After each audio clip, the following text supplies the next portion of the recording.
Holy Spirit have its own way. Lord, Holy Spirit, have your own way. Lord, use me as a vessel to sound the truth of your word. And Lord, we pray that in this preaching moment, that those of us who have given our lives over to you, that we will be challenged, that we will be convicted, that we will be made better for being in your presence this morning. And if there's anyone who is here in this place who may not know you for the pardon of their sins, we pray that they come to know you as the Lord and Savior Jesus Christ, Lord. So we just pray that you move in a mighty way, and that you do what you do best, and that is to help, to provide, to protect, and to guide your people. So this prayer we pray in your Son Jesus' name we pray. Amen. Amen. I want to say good morning to you all. Pray that everyone had a blessed Thanksgiving, spending time with family and friends. To those who are guests on behalf of Pastor Anthony Scott, we welcome you again. We thank you for your presence.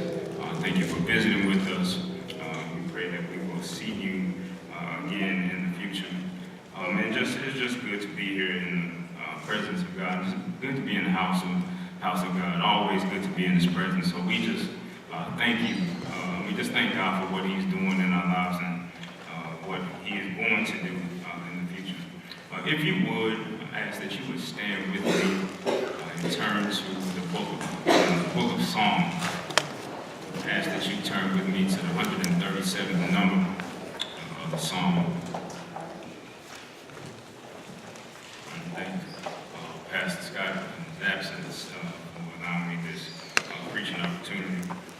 If you would, again, 137th number of the Psalms, and we're going to read verses 1 through 4 with the emphasis on verse 4, and also we will deal with the entire 137 number of the Psalms. When you have it, say amen. And I'll be reading from the Christian Standard Bible. And it reads, by the rivers of Babylon, there we sat down and wept when we remember Zion. There we hung up our lyres.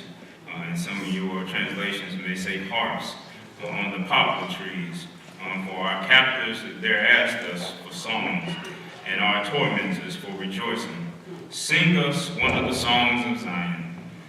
And the psalmist replies, how can we sing the Lord's song on foreign soil? Some translations will see, how can we sing the Lord's song in a strange land? You may be seated in the presence.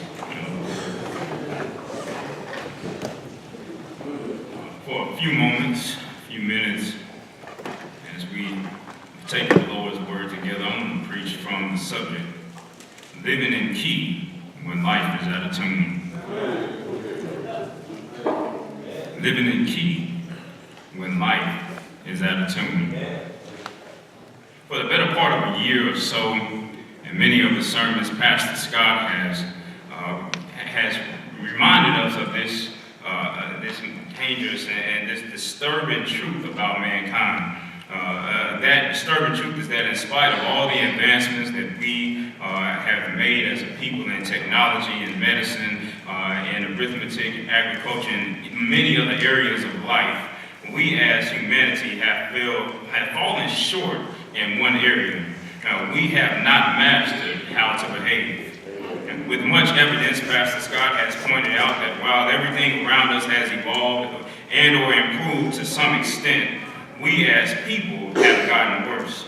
If you don't mind, I'm a teacher by trade, and I love history. Even if I wasn't a teacher, I love history. So if you don't mind, I want you to do some history with me this morning. And so we're going to take a look at some of the ways in which we have made advancements in our life. We went from incandescent light bulbs to solar panels. I believe that you would say that is making progress. We went from telegraphs and phone operators with switchboards to now we have cell phones, Facebook, and FaceTime. I believe you would say that's making progress. Now we went from oxen and mules and yokes and praying for rain for farming, and to now where we have tractor trailers and irrigation systems. I believe that you would say that's making progress. And we went from walking everywhere or horseback, dune buggies and schooners and and rowboats to now we have ships, planes, and automobiles. I believe that you would say that's progress. And so, that's just a few of the things in which we have made progress in how we build, how we live, how we communicate, how we grow food, and how we do, and how we move and travel. But let's take a look at mankind, and for the sake of time, I have narrowed it down from a worldview to just here in the United States. Let me begin with Christopher Columbus. Christopher Columbus left Europe trying to find his way east to go to India from Western Europe, but because he didn't know what he was doing, he ended up coming west to the Americas. And when he got here, he was asking the Native Americans, not Indians, he was asking the Native people of this land to give him something that he was looking for in India. But when they told him that they didn't have it, he said they were lying. He left and came back and killed millions of indigenous people on this land. Furthermore, the founding fathers of this nation, they left Europe because they said that they were being suppressed and oppressed religiously. But yet what they did, turn around and did, they went to Africa, stole and bought and traded for people of that land, came over to this land, stole this land, and killed the Native Americans because why? They said that they would not convert to European way of life. I think that's not getting better, that's getting worse. And so we go on, we went from slavery to Reconstruction to Jim Crow. That's not getting better, that's getting worse. We went from the Civil Rights Act of 1964 to now we still continue practices of gerrymandering and redlining, subprime mortgage lending, and gated communities. We also had the Voting Rights Act of 1965, but today we still have people who are being purged off the voting polls and off the voting rolls, and all of this going on. That's not getting better, that's getting worse.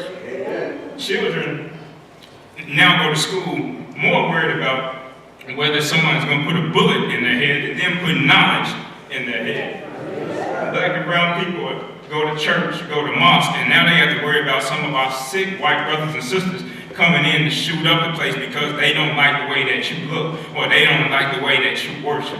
That's not getting better, that's getting worse.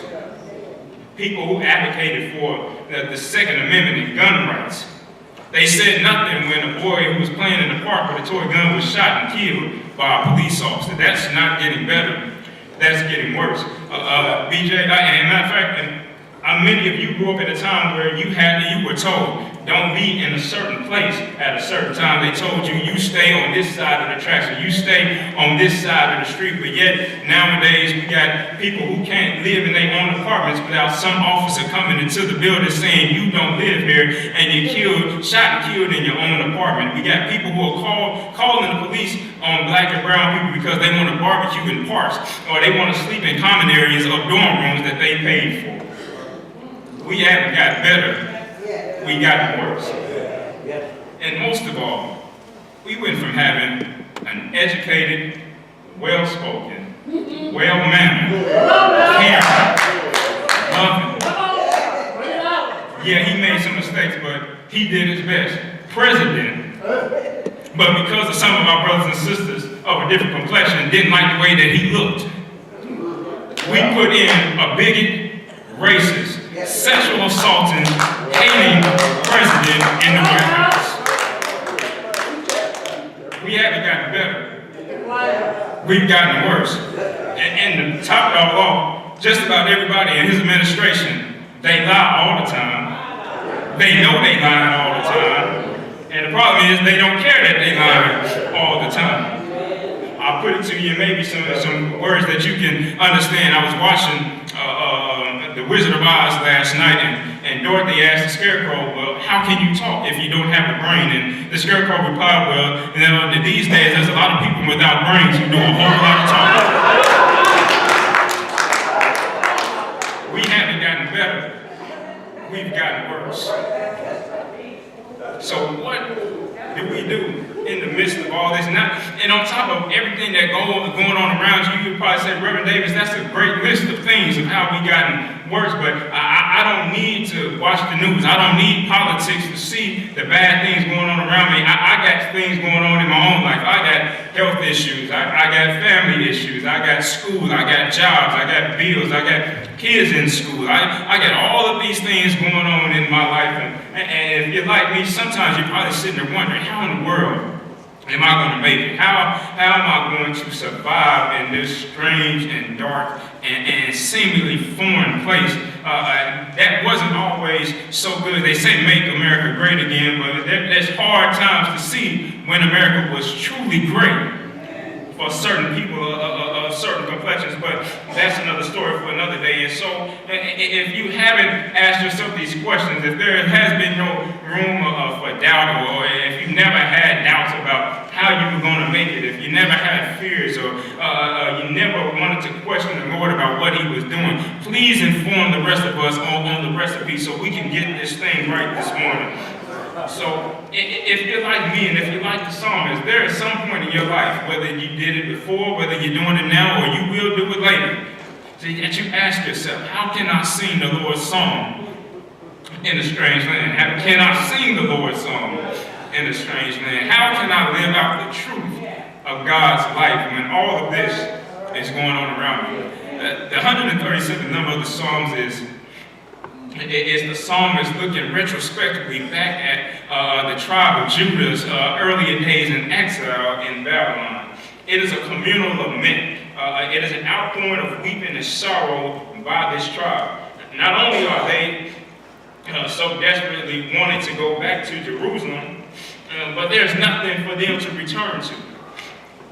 It says, furthermore, Jeremiah in the 29th chapter of his book, he reminds Judah of the words of the Lord, which said that you ought to build homes, grow crops, have kids, tell your kids to have kids, and get comfortable because you're going to be here in Babylon for a little while. He says that they feel like that life has no meaning, and so they stopped singing. They said, you know what, because the temple is desecrated, we are hundreds of miles away, but because the temple is desecrated, and there's nothing else for us to do in this life but sit here by the river and cry. It says, to them life no longer has meaning, and that's very true. That life without God has little to no meaning. He is our creator, and his son, Jesus Christ, he is the author and the finisher of our faith. And it was while they were weeping by the Euphrates River where it became more painful and more obvious just how much it hurts to be outside of the presence of the Lord. And unfortunately, sometimes it takes drastic measures and uncomfortable situations for us to truly appreciate the small, important things in life. For instance, there were times when your mama gave you that stare-down look when you were in trouble, but you didn't appreciate it, so she had to go get a switch or a belt, extension cord, whatever it was, a shoe, fly swatter, whatever it was that she could get her hands on, and she made you appreciate the times when she was just trying to look at you to make you straighten up. Sometimes you ought to just appreciate the small but important things in life. Some of us thought that President George Bush was the worst president in modern history. Until the day that Donald Trump got in office and President Bush became an A&P honor roll student. These are sometimes you got to appreciate the smaller things in life. That's why the Bible constantly tells us to remember what the Lord has done for you in your life. It says, write it on the tablets of your heart. It says, go, and it says, if you can't remember, if you don't know how to write, it says, go to the elders, and the elders will tell you the goodness of our Lord. But again, Judah could not get the alliteration of the temple in Jerusalem. They couldn't get it off of their minds. It was heavy on their hearts. So in verse 2, it says, they hung up their harps on the poplar trees. Judah was so messed up behind the temple, they no longer wanted to sing. Many of them put their harps on the poplar trees. They hung them so they could be reminded of what used to be or what possibly could be once again. And to them, there was no longer a reason to sing. This was major because if you know anything about Jewish culture, singing is a major part of their culture. When they were in captive in Egypt, they would sing. When they were at home in Jerusalem, or they were taken captive by anybody else, they would sing. But for some reason, they no longer wanted to sing while being captive in Babylon because the temple had been destroyed. And some of them did exactly what Jeremiah 29 told them to do. But some of the others, those who were more devote in what they did, many of them thought it would be better to have silent reflection than to do anything in Babylon. And so there were a few reasons why they no longer wanted to sing. In verse 3 it says, for our captors, they ask us for songs, and our tormentors for rejoicing. They say, sing us one of your songs of Zion. And the psalmist asks, how can we sing the Lord's song on foreign soil? And so one of the first reasons why they didn't want to sing is because, one, they were grief-stricken, but also because they believed it was God's will for them to mourn at this particular time. Right. And if I could just give you my first point this morning, if you want to learn how to live and keep when life is out of tune, may I suggest to you that the way that you do that is not by hanging up the gifts that God gave you on your poplar tree, wherever that may be, and going silent when things get tough, but rather what you ought to do is make the proper adjustments to how you worship and not when you worship. Let me say that again. You ought to make the adjustments to how you worship rather to when you worship. All right. And the reason is because they decided to do nothing. But however, I believe there is a time for us to be active and there is a time for us to be still. But rather, no matter whether you are active or whether you are still, you can still worship the Lord doing both. Now, the prophets did both. Jesus designated time where he was silent in prayer, but also other times when he was active doing miracles. So there is a time for you to be active, and then there's a time for you to be still. You must continue to worship God at all times. Listen, one of the worst things that you can do in the midst of crisis and times of trial is to stop doing the things that kept your mind on Jesus Christ. And that's one of the worst things that you can do. You had a pattern before. You had things that you had a routine going before things went bad. You were praying. You would study. You would have Bible study. You came to church, but when things got bad, that whole routine changed. Yes, when things happen in your life, when death comes, when sickness comes, yes, you're going to make some changes. You may get thrown off, but you have to make the adjustments so that you can get back in tune with God. Therefore, that way you won't get lost in the shuffle of life. Another way that you can live and keep with God while life is out of tune is knowing when to sing. Knowing when to sing. Yeah. And before I get to that point, I just want to back up real quickly. The other point, the reason why they didn't want to sing is because the Babylonians wanted to make mockery of the music and moreover their praises to God. Yeah. And so that was the other reason. So they hung up in trees, and there were particular songs. The songs of Zion, they had many songs, but the songs of Zion were particular songs that they were only designated to sing about God and his goodness. But what they wanted them to do was for them to parade around in Babylon and sing songs of Zion so they could laugh at the way they were singing the songs that they were singing, the words they were saying. Because I put it like this. Turn to a Mexican radio station and listen to a song. And you're going to be trying to figure out, you might start laughing because things sound funny when they come in a foreign language. Things sound different to you. And so it's equivalent to that. They wanted to listen, not to try to learn and understand their culture. They wanted to make fun of them and of their God. So that was the other reason why they wanted them to sing songs. And so they was like, you know what? We can do anything for you in Babylon, but what we won't do is make a mockery of our God. And so as they went on the other way, as I was saying, is that you have to know when to sing. One of the most embarrassing yet funny things that ever happened in the choir is when somebody chime in and they get it. I mean, they just sing the song, but it ain't their time to sing. It's time for the lead singer to sing. I mean, they just chime in. I mean, you just hear, it's almost like dead silence, and they blurt out the lyrics to a song. They know the lyrics. They just singing it at the wrong time.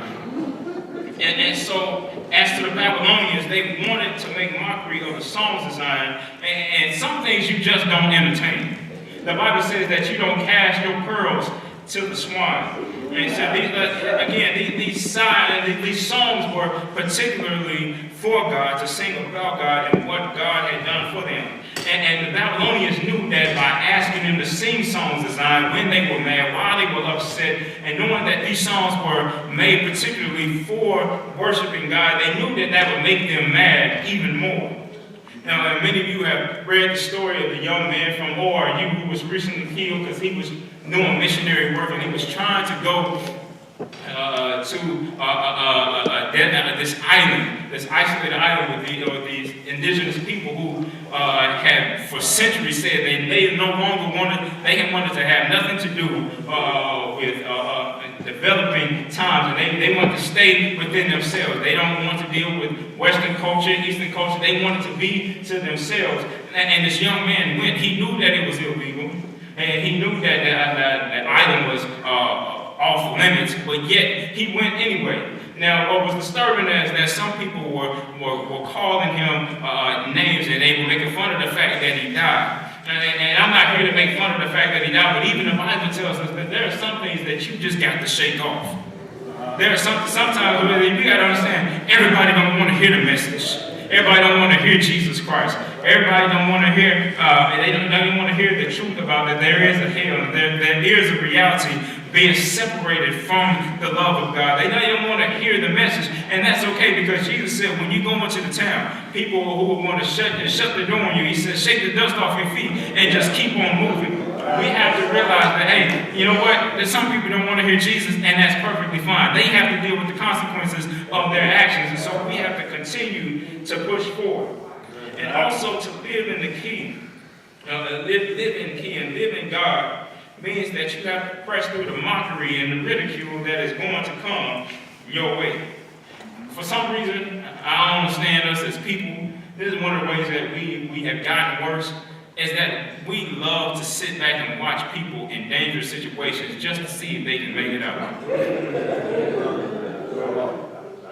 If you ever been a teacher, especially grade level, 1st through 5th grade or maybe 6th grade, when there's a fight about to happen at school, what do kids do? They all flock to the fight. They want to see just how this thing going to turn out.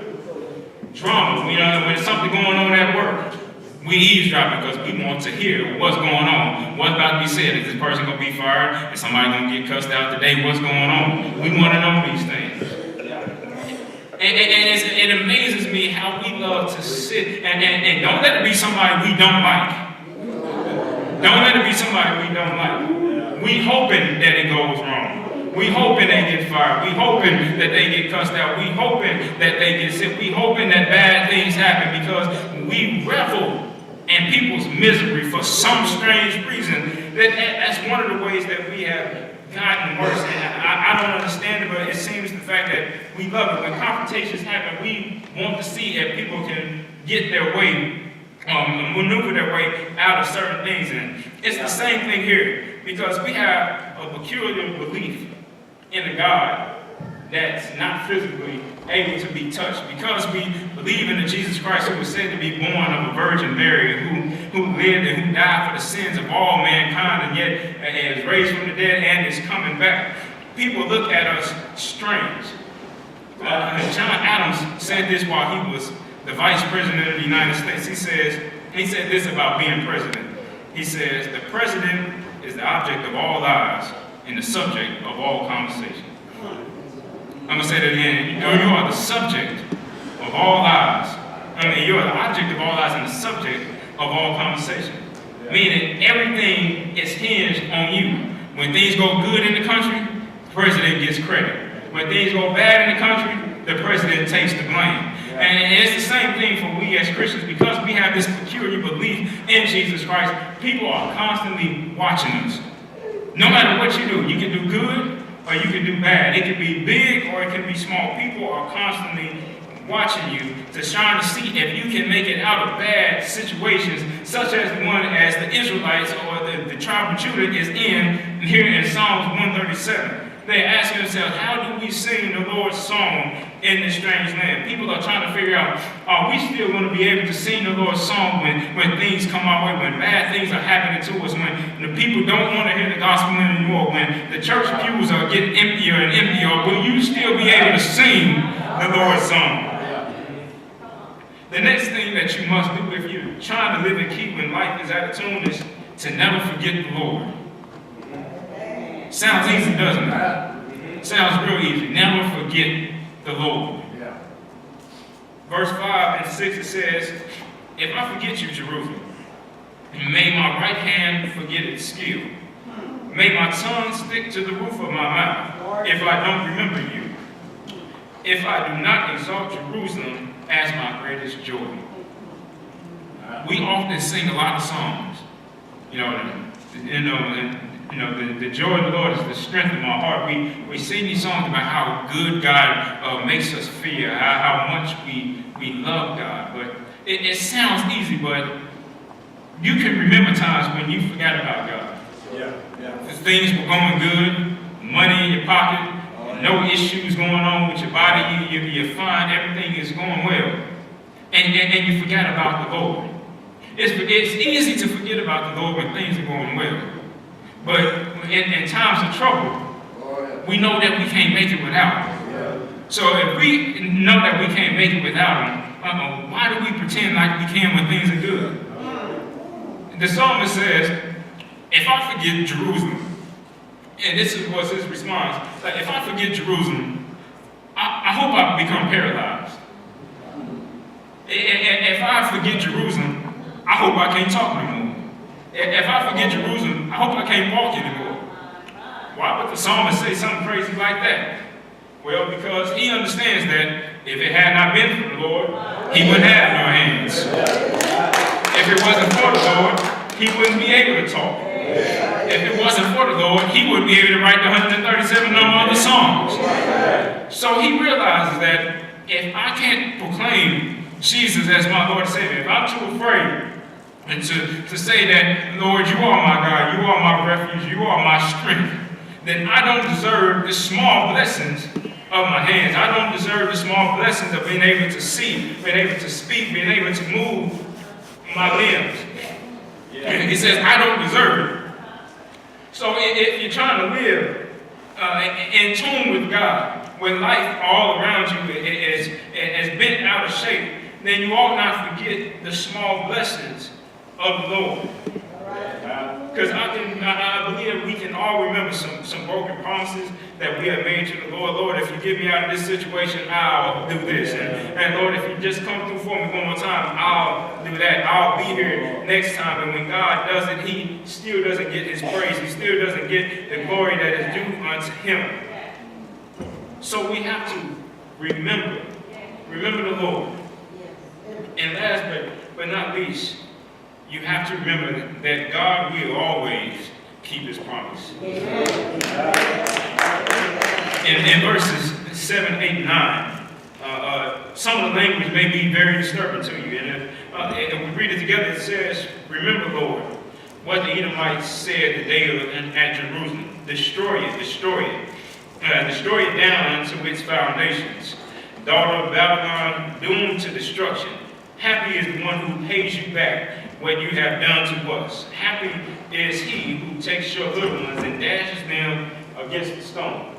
That sounds like some harsh and cruel language. Matter of fact, it is. It's very harsh and it's very cruel. But when you read it in context of what's going on and what's getting ready to happen, anytime that someone did anything to the children of Israel, anytime somebody did anything to the house of God, when you desecrated God's people or his temple, because that was the place where God dwelled, that was his dwelling place, God was going to exact his revenge. Now, some people don't think revenge is an attribute of God, but it's not a lashing out revenge, but it is a righteous revenge. In other words, you can't attack somebody and think that they won't come back at you.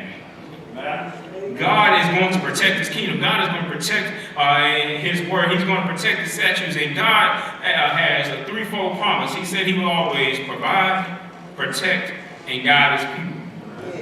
And the psalmist is just putting that expression into words. He's saying that in these words, he's saying that, Judah, don't worry. I know you didn't like the fact that Jeremiah told us that we were going to be here in Babylon for 70 years. I know you don't like that. I know that don't sound pleasant. I know that's not the kind of, you don't see blessing in being captive for 70 years in a foreign land. I know you want to sing your songs of Zion, but you feel like you can't sing your songs of Zion anymore. But he says, have no fear, because God is with us. He says that God said he would never leave us nor forsake us. He is always with us. And be it, he may be a little bit behind us, he may be a little bit in front one of us. He may be on the side, but the fact of the matter is God is always in control, and He is always with us. So as you are trying to live in this life that's filled with chaos, that's filled with confusion, know when to sing your song. Never forget the Lord. Never forget Him. As I close, I was debating as I was studying. I was debating whether I was going to share this because this sermon, probably from the time that this happened, and I'm going to try to get through this. Go ahead. Come on.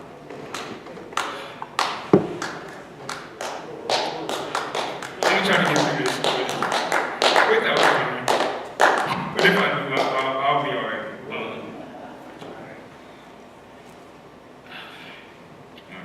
So this sermon was a bit personal. Most preachers will always tell you that the Lord speaks to them through the sermon before they speak to the people. And this sermon was. Come on,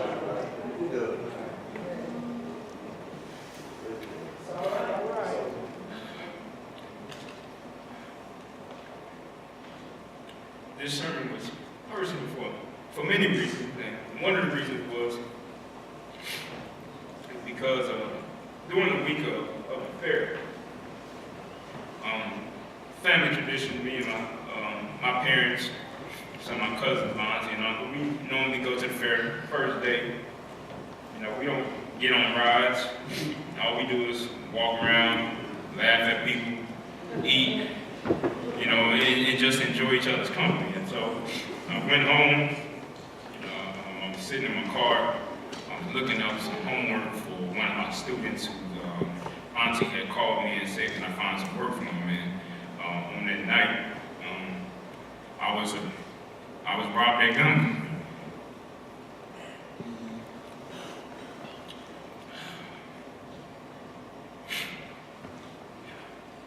I was robbed at gunpoint. Guy I thought was just walking past my car. He pointed the shotgun to the window. I didn't realize it was a gun at point. I kind of just looked at it. Went back to looking at my phone.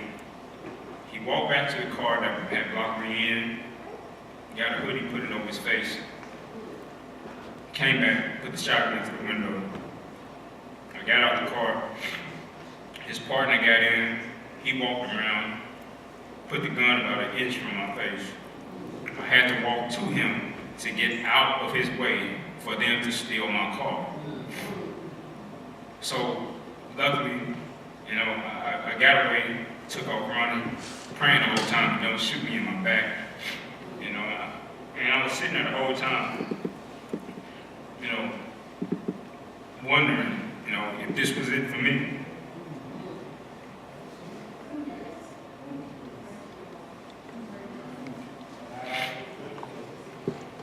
The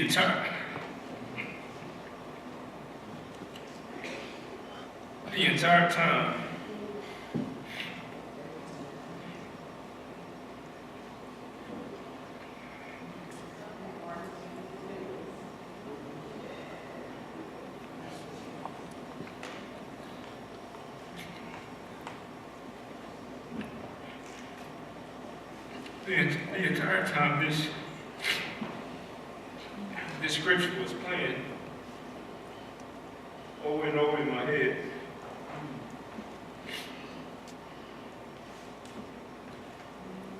How do you sing?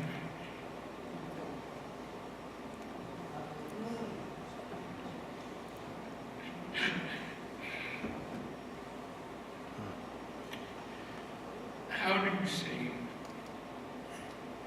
when stuff like that happens?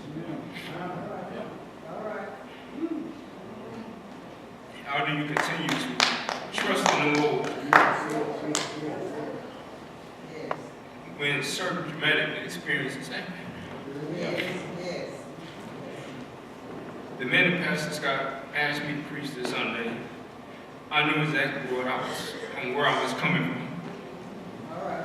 Because since that day in September, all up until now, this scripture has been stuck on my mind. Like, how do you sing when things like that are happening?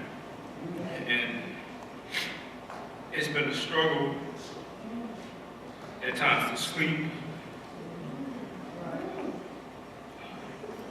nightmares, waking up in the middle of the night, trying to get back. When I was talking about staying in a routine, I was talking to myself. When I was saying to not forget the Lord, I was talking to myself.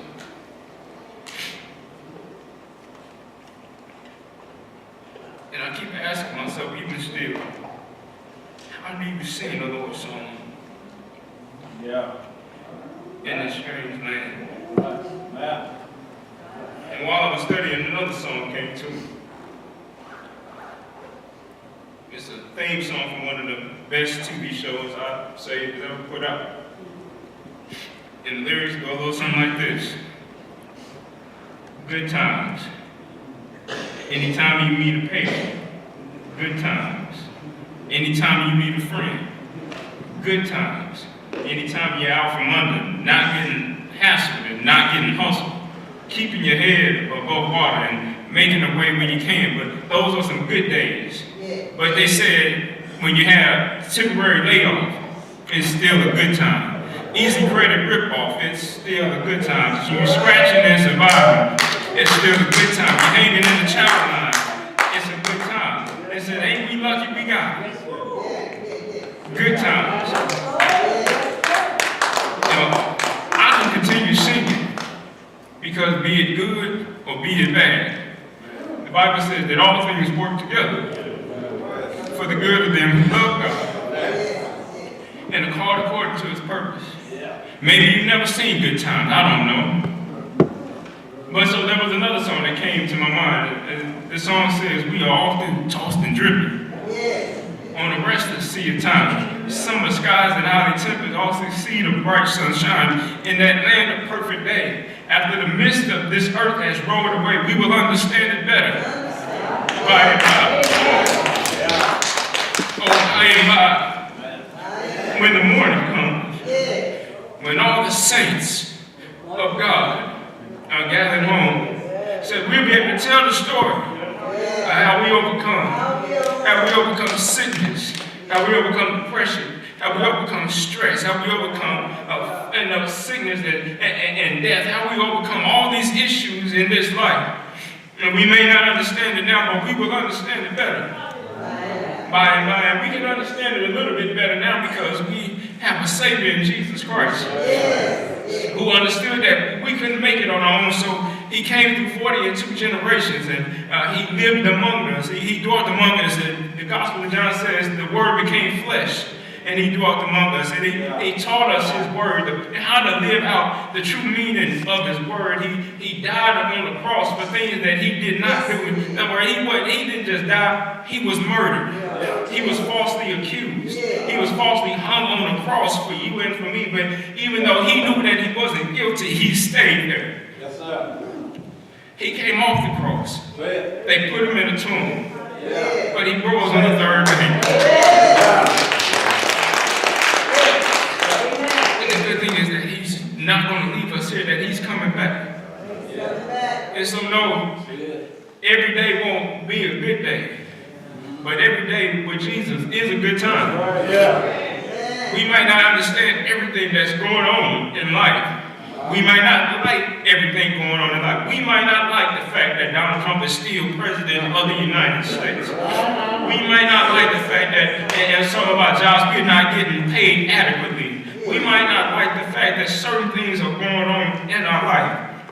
But the fact that we have the Lord on our side is good enough. So if you want to sing the Lord's song, you can sing the Lord's song. It's capable. You just got to know when to sing. You cannot forget about the Lord. You got to know that He is going to keep His promises. He's going to keep His promises. He's going to keep His promises. It may not look like it, but He's going to keep His promises. It may be tough, and it's still tough for me. It's been hard. Heard things about me, and I'm just like, you know what? I just have to keep reminding myself that God is with me. In spite of everything that has transpired between that time and now. God is good. All the time.